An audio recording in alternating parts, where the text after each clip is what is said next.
ನಮಸ್ಕಾರ ಸ್ನೇಹಿತರೆ, ಕನ್ನಡ ಮೋಟಿವೇಶನ್ ಚಾನಲ್ಗೆ ಸ್ವಾಗತ. ನಿನ್ನ ಪ್ರಯತ್ನವಿಲ್ಲದೆ ನೀನು ಯಶಸ್ವಿಯಾಗಲು ಸಾಧ್ಯವೇ ಇಲ್ಲ.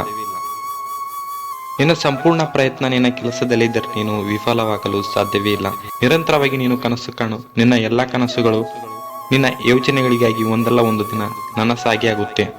ಕಲಾಂ ಸಾಹೇಬರ ಪ್ರಕಾರ ಜೀವನದಲ್ಲಿ ನೀನು ಗೆಲ್ಲಬೇಕಾದ್ರೆ ಪ್ರಮುಖವಾಗಿ ಈ 3 ವಿಷಯಗಳನ್ನು ಯಾರೊಂದಿಗೂ ಹಂಚಿಕೊಳ್ಳಬೇಡ ಅಂತ ಹೇಳ್ತಾರೆ. ಮೊದಲನೆಯದು ನಿನ್ನ ನೋವು. ಜೀವನದಲ್ಲಿ ಪ್ರತಿಯೊಬ್ಬರಿಗೂ ತಮ್ಮದೇ ಆದ ಸಮಸ್ಯೆಗಳಿವೆ, ನೋವುಗಳಿವೆ, ಸಂಕಷ್ಟಗಳಿವೆ. ಆದರೆ ಅದೆಲ್ಲವನ್ನು ದಾಟಿ ಮುನ್ನುಗ್ಗಿದರೆ ಮಾತ್ರ ನೀನು ಜೀವನದಲ್ಲಿ ಯಶಸ್ವಿಯಾಗಲು ಸಾಧ್ಯ. ಆ ಮುಖ್ಯ ಘಟ್ಟದಲ್ಲಿ ನೀನು ನಿನ್ನ ನೋವುಗಳನ್ನು ಯಾರೊಂದಿಗೆ ಹಂಚಿಕೊಳ್ಳಬೇಡ. ಏಕೆಂದರೆ ಇಲ್ಲಿ ನಿನ್ನ ನೋವುಗಳಿಗೆ ಸ್ಪಂದಿಸುವ ಜನಗಳಿಗಿಂತ ನಿನ್ನ ನೋವುಗಳನ್ನು ನೋಡಿ ನಗುವರೇ ಹೆಚ್ಚಾಗಿದ್ದರೆ. ಸಕ್ಸಸ್ ಸಿಗಬೇಕೆಂದರೆ ಸಂಕಷ್ಟಗಳನ್ನು ಎದುರಿಸಬೇಕು.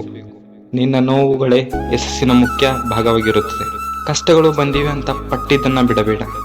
ಇವತ್ತಿನ ದಿನ ಕಷ್ಟವಾಗಿರ್ಬೋದು, ನಾಳೆ ಅದಕ್ಕಿಂತಲೂ ಕೆಟ್ಟದಾಗಿರ್ಬೋದು, ಆದರೆ ಮುಂದೊಂದು ದಿನ ಎಲ್ಲವೂ ಸಂತೋಷವಾಗಿರುತ್ತದೆ. ಇನ್ನೇನು ಇಲ್ಲ, ನೀನು ತಪ್ಪು ಮಾಡಿದಾಗ ಅದನ್ನು ಮುಜುಗರವಿಲ್ಲದೆ ಒಪ್ಪಿಕೊಂಡು ಸರಿಯಾದ ಮಾರ್ಗದಲ್ಲಿ ನಡೆಯುವುದನ್ನು ಕಲಿ. ಎರಡನೆಯದು ನಿನ್ನ ಗುರಿ. ನೀನು ನಡೆಯುವ ದಾರಿಯಲ್ಲಿ ನಿನಗೆ ಕೆಲವು ಅಡೆತಡೆಗಳು ಬರುವುದು ಸಹಜ. ಹಾಗಂತ ಅಲ್ಲೇ ಸೋಲು ಒಪ್ಪಿಕೊಂಡು ಕೆಳಗೆ ಕೂರಬಾರದು.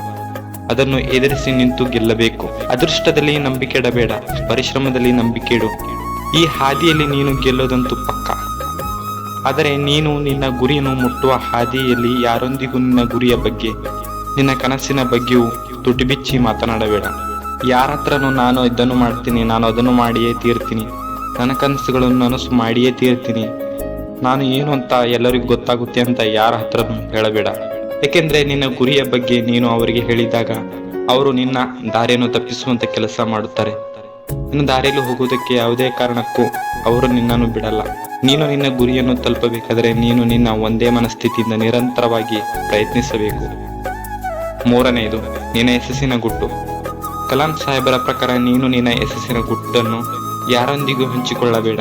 ಏಕೆಂದರೆ ನಿನ್ನ ದಾರಿಯನ್ನು ಅವರು ಕೂಡ ಕಾಪಿ ಮಾಡ್ತಾರೆ. ಅವರು ಒಂದು ವೇಳೆ ಫೇಲ್ ಆದ್ರೆ ನಿನ್ನನ್ನೇ ದೂರುತ್ತಾರೆ. ಅದರಿಂದ ನಿನ್ನ ಯಶಸ್ಸಿನ ಗುಟ್ಟನ್ನು ಯಾರೊಂದಿಗೂ ಹಂಚಿಕೊಳ್ಳಬೇಡ. ನಿನ್ನ ಮೊದಲ ಗೆಲುವಿನ ನಂತರ ವಿಶ್ರಾಂತಿ ತಗೋಬೇಡ.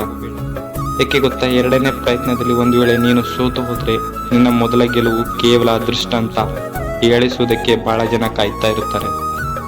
ಈ ವಿಷಯಗಳು ನಿನ್ನ ಜೀವನದಲ್ಲಿ ಯಾರೊಂದಿಗೂ ಹಂಚಿಕೊಳ್ಳದೇ ಇದ್ರೆ ನೀನು ನಿನ್ನ ಜೀವನದಲ್ಲಿ ಯಶಸ್ಸಿನ ಉತ್ತುಂಗದಲ್ಲೇ ಇರುವುದು ಪಕ್ಕ. ಯಾವಾಗ ನಿನ್ನ ಸಹಿ ಆಟೋಗ್ರಾಫ್ ಆಗಿ ಬದಲಾಗುತ್ತೋ ಆವತ್ತೇ ನಿನ್ನ ಸಕ್ಸಸ್ ಫುಲ್ ವ್ಯಕ್ತಿಯಾದಂತೆ.